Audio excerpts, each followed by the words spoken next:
বৃষ্টির লেগিয়া গাছের টমেটোগুলো সব পচে যার গিয়া।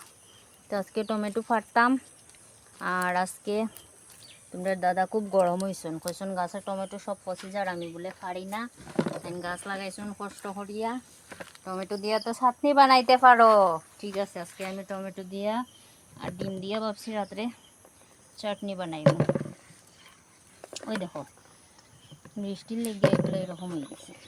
আর এখন তো গাছ মরারও টাইম হয়ে গেছে, দেখো গাছ মরি যার গিয়া। আর একদম মাটির মধ্যে লাগিয়ে রয়েছে, তো এটার লেগে আরো পচে যায়। এই দেখো এটা মাটির মধ্যে।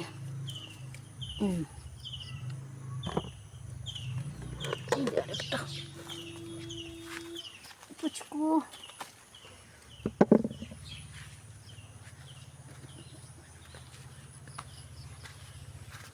বেগুন, লাউ ধরছে, লাউটা তো পচে গেছে। একটা লাউ, ওই দেখো একটা মিষ্টি লাউ ধরছিল আর পচিও গেছে। বেগুন ফাটতে আইলে আমি চাকু নিয়ে আই, আমার খাটা লাগি যায় হাতের মধ্যে। আরেকদিন আইসলাম খালি হাতে, ফাটতে পারছি না। এদিকে নাই আর।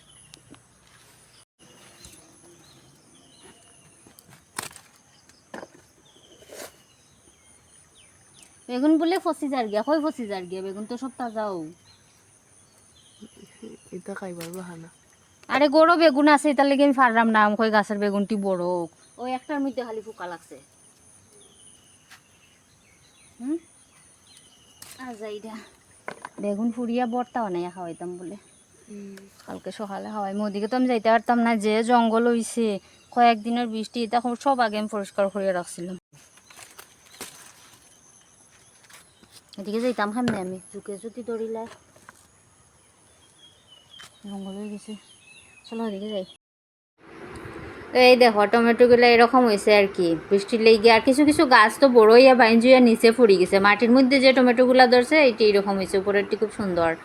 তো বেগুন সব ফাটছি না আমি, ছোটো ছোটোগুলো রাখি আইসে। এই দেখো একটা বেগুনের মধ্যে পোকা ধরছে, এটা দেখিয়ে তোমরা দাদায় হাল্লা চিৎকার, সব বেগুন বলে গাছের মধ্যে পচি যার গিয়া। তো ছোটোটি আমি আনছি না, হই বড় হইব। ঘরের মধ্যে বাজারের কিনা বেগুনও আছে, 7টা বেগুন ফাড়িয়ে আনছি। বাকিটি তো বাইরে দিকে দেখতে সুন্দর, ভিতরে কিতা হইব জানি না। বৃষ্টির দিনে তো এমনি বেগুনের ভিতরে পোকা থাকে। তো আজকে রাত্রে টমেটো দিয়া আর ডিম দিয়া খরমু চাটনি, আর সকালবেলা খরমু গরম গরম ভাতের সাথে বেগুন পোড়া। তো বেগুন পোড়া খাইতে খার খার ভালো লাগে কমেন্ট করে জানাইও, আমার তো ভালো লাগে। আর তোমরা খেয়ে খাইবাই সকালবেলা, আই যেও আমার বাড়ি, গরম গরম ভাতের সাথে বেগুন পোড়া দিয়া খাওয়াই দিমু। সবাই